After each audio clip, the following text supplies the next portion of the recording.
Assalamualaikum warahmatullahi wabarakatuh. Sampurasun, sobat Saprakanca. Mudah-mudahan kita masih diberi kesehatan dan kelancarannya. Amin ya Allah ya Rabbal Alamin. Teman-teman, mungkin waktu kemarin kita mendatangkan Duta Genre Kota Bandung. Kemarin kita membahas tentang quarter life crisis gitu ya. Nah, untuk saat ini kami sengaja mendatangkan seorang binaraga. Untuk apa nih? Pasti banyak sekali ilmu dan edukasi dan juga mungkin pengalaman-pengalaman yang bisa kita ambil gitu ya. Dan tentunya ini memotivasi untuk kita semua. Kami sengaja datangkan seorang mahasiswa gitu ya, Rian Firmansah. Oke, langsung aja kita mungkin panggil kepada Kang Rian Firmansah.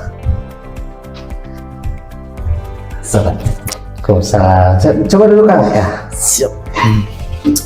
Oke, Kang Rian Firmansah. Nama aslinya Rian Firmansah kan? Nama asli Rian Firmansah. Oke, perkenalkan diri dulu. Nama Rian Firmansah. Alamat di mana nih?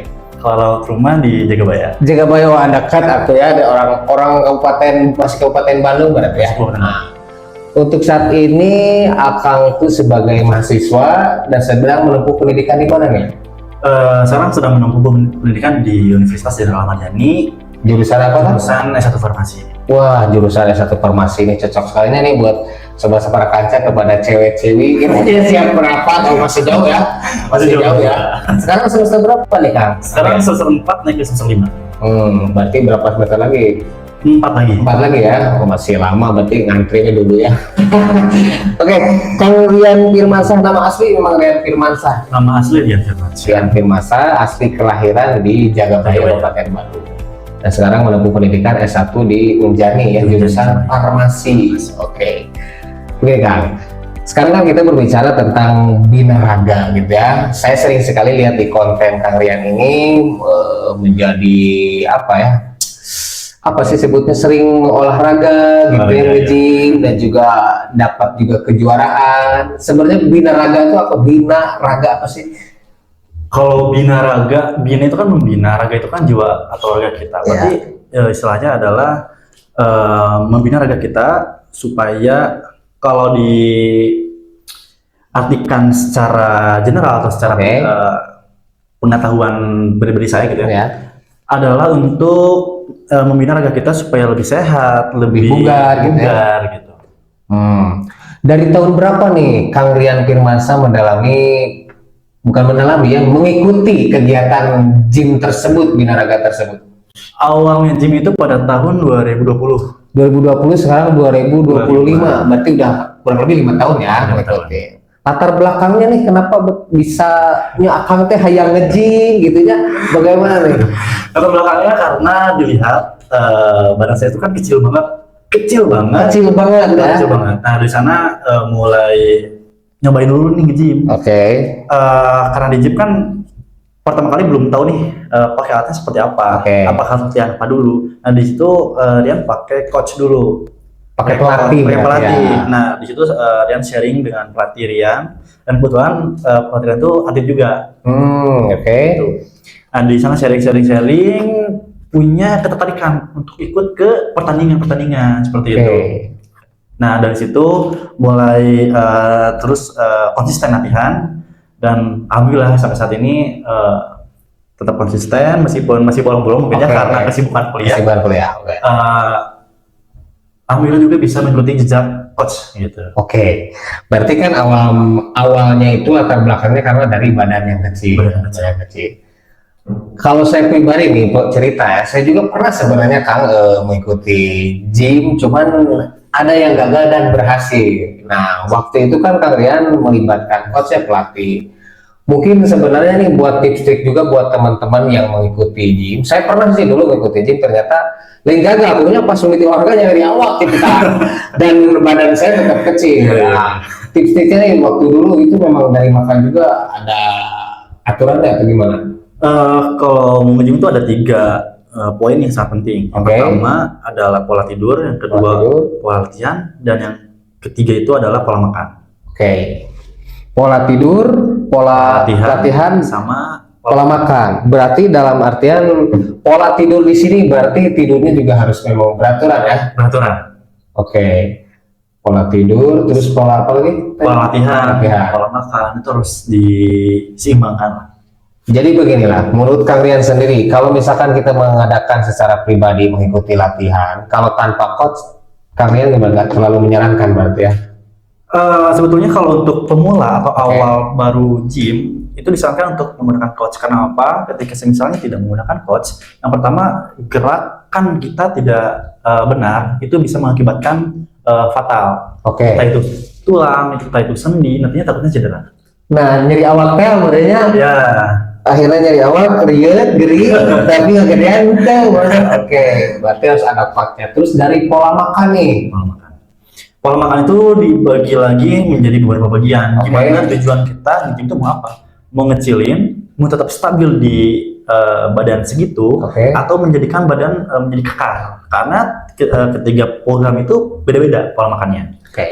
Ketika misalkan dari contoh aku sendiri gitu ya, yang awalnya kecil ingin mempunyai badan yang kekar, itu menjadi disebutnya itu bulking. Kalau di gym, bulking itu adalah nama lain dari surplus kalori, yang dimana misalkan normalnya pria itu dalam sehari itu kalori yang masuk ke dalam tubuh 2000. Bagaimana supaya kita bisa surplus dari 2000 itu? Misalkan 2200, 2500 ataupun 3000 kalori per hari itu bisa. Kayak gitu. Kayak contoh, kalau aku pribadi makan itu sehari 5 kali bisa sampai 8 kali. Buset, 5 kali ya sampai 8 kali. Itu berarti sama makanan berat juga nasi gimana? Itu full makanan berat semuanya. Makanan berat. Kalau misalnya programnya lagi mau ngegedein badan. Nah, 5 kali, contoh kita ambil 5 kali aja.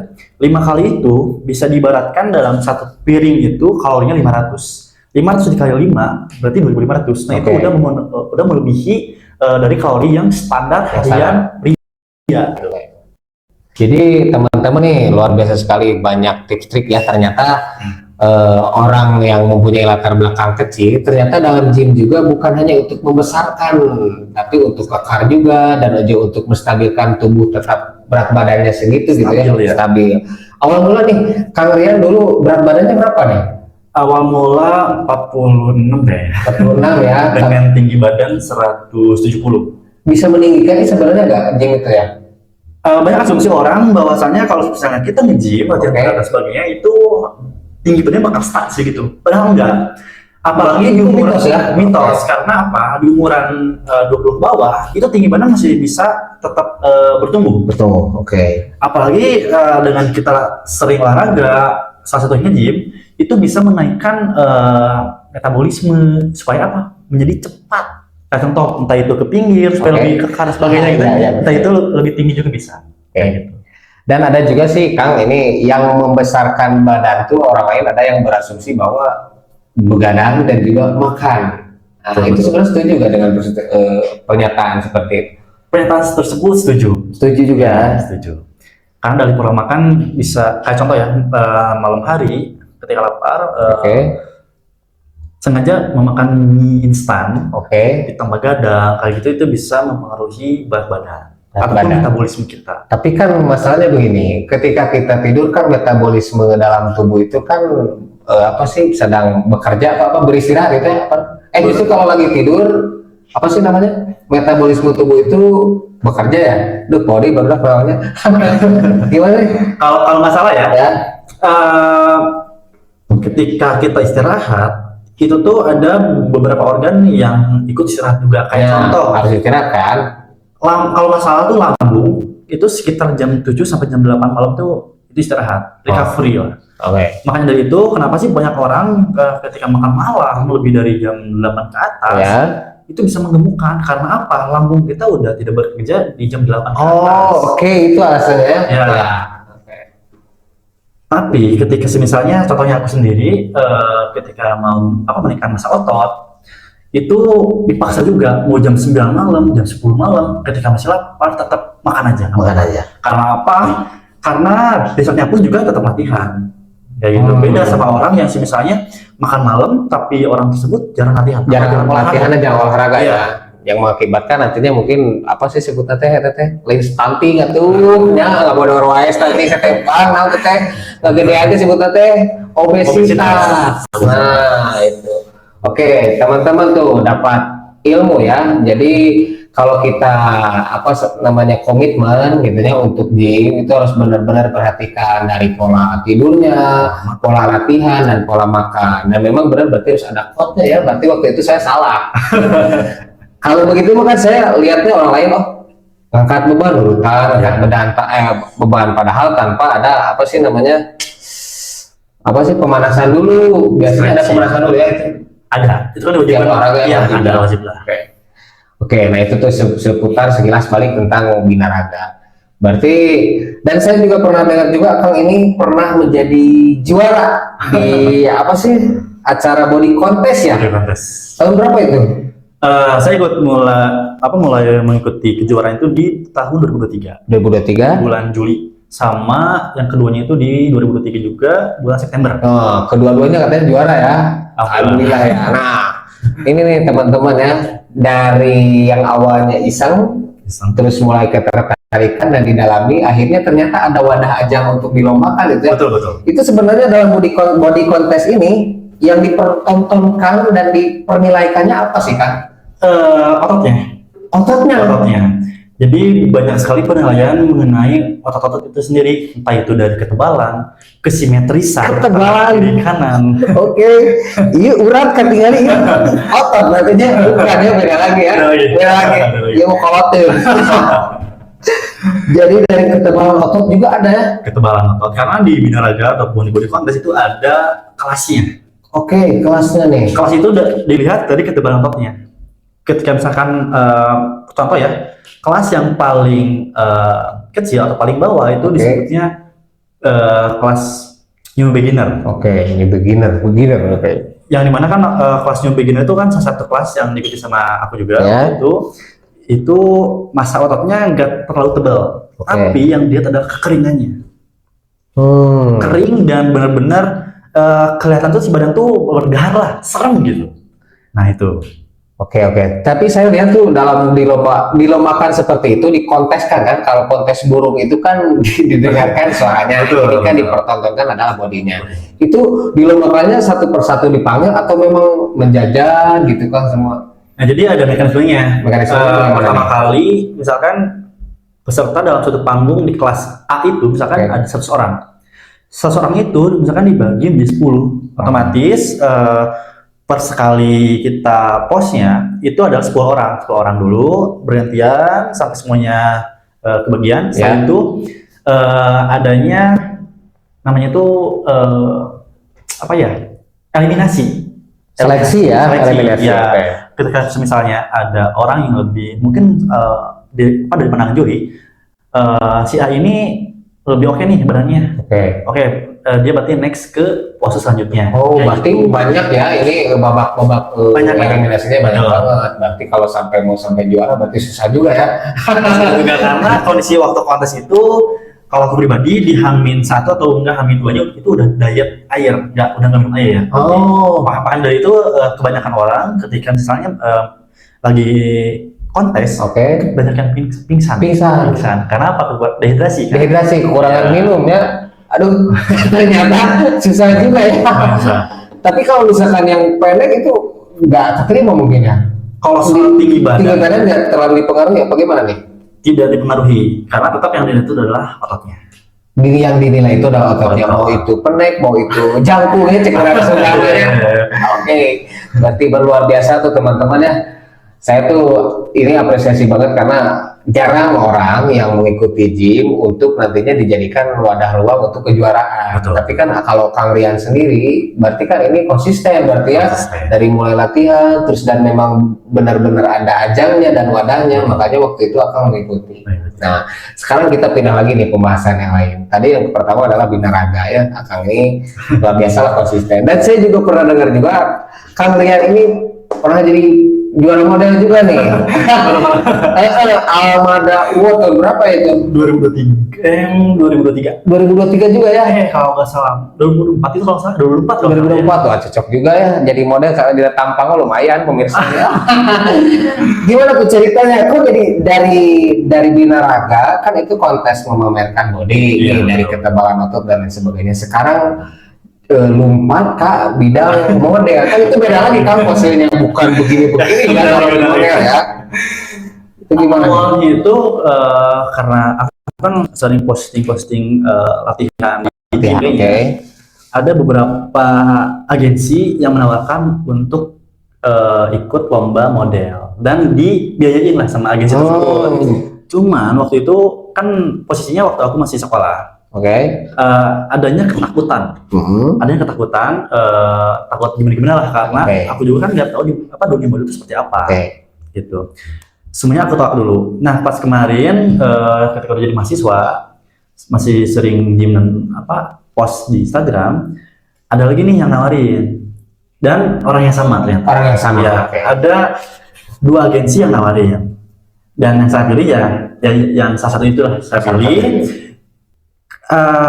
Kenapa saya pilih? Karena waktu itu gabut juga ya, udah nggak ada kegiatan kuliah, sedang libur. Ya udah saya terima juga tawarannya. Iseng-iseng, saya nggak latihan apapun itu, saya nggak tahu modeling seperti apa. Posenya harus apa juga nggak tahu ya?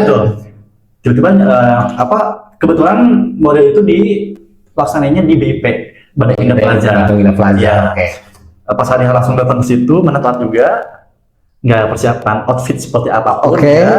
Dan ketika nyampe sana langsung di make upin, make up ya biasa standar modeling. Latihan hanya 5 menit. 5 menit? 10 menit panggung. Wah, luar biasa nih. 5 menit latihannya? 5 menit aja latihan 5 menit, saya itu langsung turun ke bawah, langsung persiapan di backstage untuk naik ke stage. Setelah naik ke stage kan bingung ya mau ngapain. Udah. Kita kan nggak tahu ya kalau mode yang tadi body contest kan begini. Kalau body modeling kan kita belum pernah ya, beda lagi. Dan modeling yang saya sebutnya adalah model fashion. Model fashion pakai ya. Kayak dari mana lawan-lawannya itu kan sebenarnya udah banget, bener-bener lah dari fashionnya, dari pose dan sebagainya itu udah handal lah, udah tau lah karena ada pengalaman. Sekarang aku pribadi kan belum pernah. Dan latihan pun juga hanya 5 menit. Ya 5 menit latihan ya. Nyobain, saya itu nungguin hasil. Ya. Lama banget itu hasilnya. Hasil keluar tuh jam 8 atau jam 9 malam. Baru keluar dan ternyata alhamdulillah ada rezeki. Ada hasilnya. Berarti kalau model akang kayak begini mah cocok ya, model fashion gitu aja baru model susu pengemuk. Waktu itu pernah di-endorse sama Evolin. Evolin kan satu brand Indonesia yang sekarang notabene udah go internasional. Bahkan yang di-endorse pun juga sekarang yang jadi BA-BA-nya adalah atlet binaragawan yang udah next level ke Mister Olympia, yang itu jenjang paling akhir para binaraga. Ada itu. Tahap tinggi lah itu. Ada tahtanya juga ya. Tahap tinggi itu. Luar biasa sekali ya, dari iseng dicoba ternyata ada rezekinya. Berarti untuk saat ini nih, ternyata memangnya dunia ini bukan segala sesuatu itu memang harus dicoba. Memang ketakutan pasti ada, tapi belajar dari contoh Kang Rian ini kayaknya takut mesti karena ada gitu ya. Tapi mungkin Kang Rian mungkin yakin, mungkin pede, dan akhirnya ya ada hasil lah gitu ya. Berarti segala sesuatu itu memang harus dicoba ya teman-teman. Nah dari binaraga pindah jadi model. Tapi untuk saat ini belum ada proyekan untuk model-model, belum ada. Proyekan udah ada nih. Cuman belum saya terima. Belum saya terima. Biar apa ini biar nanti ada netizen atau ada yang punya usaha UMKM bisa nanti kontaknya. Kalau bisa teman-teman. Nah, sekarang saya kenapa sih undang Kang Rian ini ya? Satu, karena memang saya melihat dari sosmed keaktifan Kang Rian ini luar biasa sekali, aktif dalam segala hal menurut saya. Nah, sekarang di sekolah di kampus, Kang Rian juga katanya aktif sebagai organisasi lah gitu ya. Sebagai apa nih di sana nih?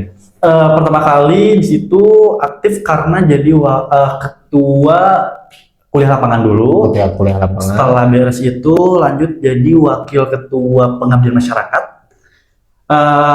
Sekolah BEM juga karena di Fakultas Farmasi Unjani.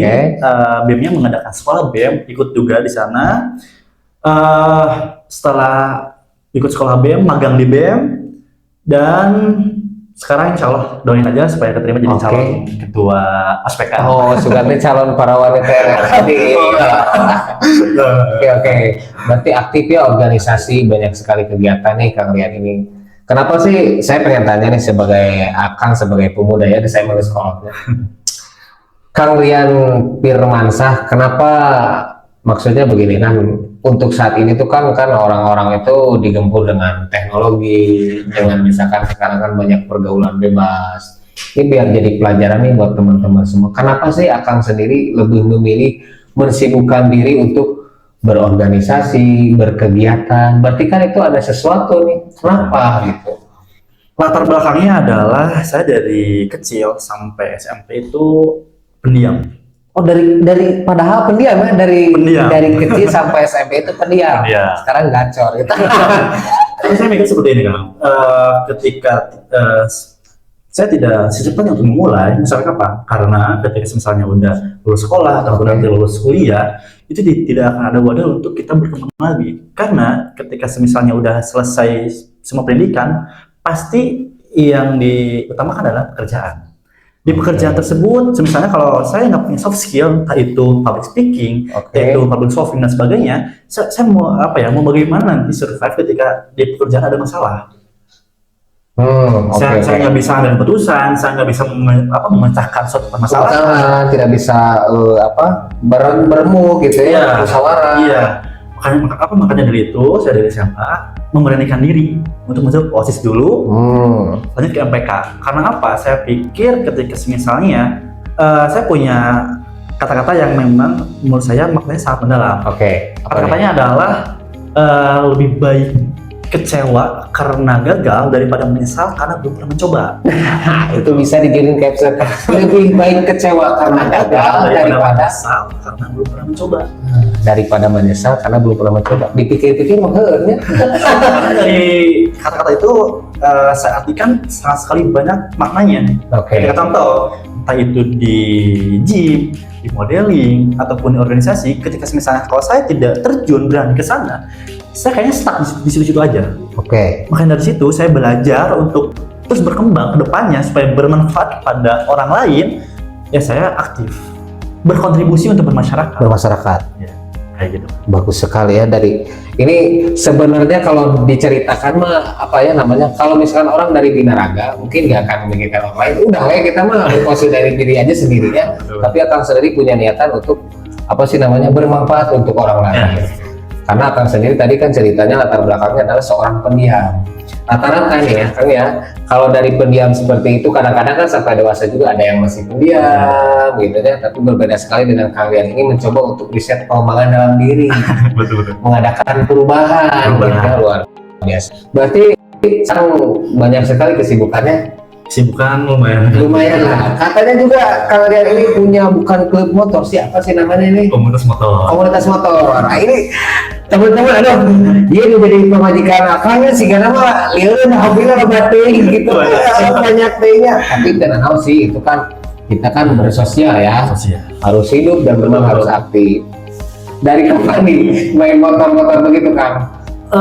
Dari SMA sih kan. Dari SMA. Itu sebenarnya lebih ke trip perjalanan gitu ya, tour gitu ya. Kalau aku pribadi lebih ke karena aku sendiri orangnya organisasi juga gitu. Ingin membangun relasi dimanapun itu. Ketika misalnya ada suatu kebutuhan apa itu ya saya punya kenalan loh di sini dan nggak akan susah lah gitu. Kayak contoh, saya lagi ada kesusahan nih di sini. Siapa nih yang orang deket? Lokasi saya saat ini kontak karena apa? Itu yang tadi relasi ketika dibangun menjadi banyak itu enak, entah itu di pekerjaan, entah itu di manapun itu enak lah kalau relasi kita banyak. Hebat sekali. Minum dulu Kang, kita integrasi kayaknya ini kan ya. Minum dulu pemirsa ya. Segar, hebat sekali. Saya apresiasi lah perjuangan Kang Rian ini ya. Kadang-kadang saya juga kadang berlogika seperti ini. Kita ini kan sebagai makhluk sosial dan manusia itu kan tidak bisa hidup sendiri dan tidak bisa sendiri. Makanya memang harus sekali kita ini banyak interaksi dengan orang lain. Dan saya sangat setuju model Kang Rian gitu ya. Perbanyak teman, perbanyak sahabat, perbanyak relasi itu kan saling menguntungkan buat kita. Siapa tahu kan nanti kita di jalan mogok gitu. Salah satunya adalah itu. Berarti cocok sekali, jangan jadi pendiam gitu ya. Harus aktif berorganisasi, aktif apapun itulah. Yang penting adalah dalam kegiatan positif. Karena untuk zaman sekarang ini kan ya mungkin pemuda seperti Akang ini seribu hiji lah paribasana. Karena saat ini teh kan zamannya zaman apa sih, zaman Gen Z ya gitunya. Justru zaman sekarang ini kan, ini tanggapan Akang Rian sendiri ya. Untuk zaman sekarang ini kan orang berpacu dengan teknologi, dengan handphone dan gadgetnya.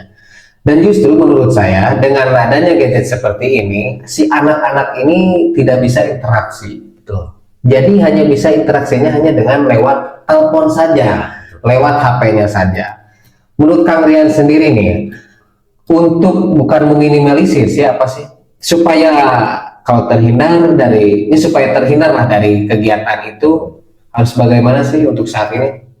Konteksnya ini anak-anak seumuran berapa dulu nih? Ya, seumuran Akang aja nih, karena banyak sekali nih kalau lagi ngumpul main HP gitu, jadi kekeluarganya tuh gak ada, obrolannya gak ada gitu.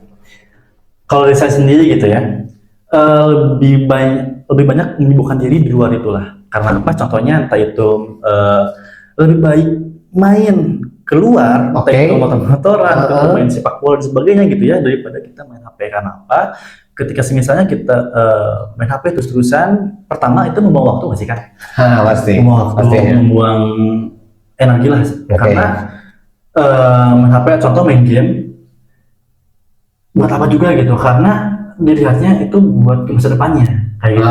Kecuali nggak apa-apa kalau misalnya main HP dan sebagainya, tapi untuk bisnis, untuk menambah ilmu, literasi, membaca artikel dan sebagainya, itu nggak apa-apa gitu. Karena itu bermanfaat dibandingkan kita menggunakan HP hanya untuk scroll TikTok, hanya untuk hal yang kurang untuk bermanfaat lah kayak gitu.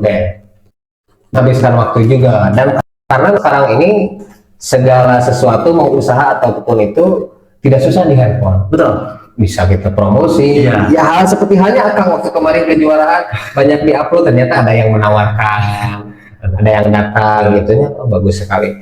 Kang Rian, mungkin ada pesan-pesan lah untuk anak-anak muda sekarang.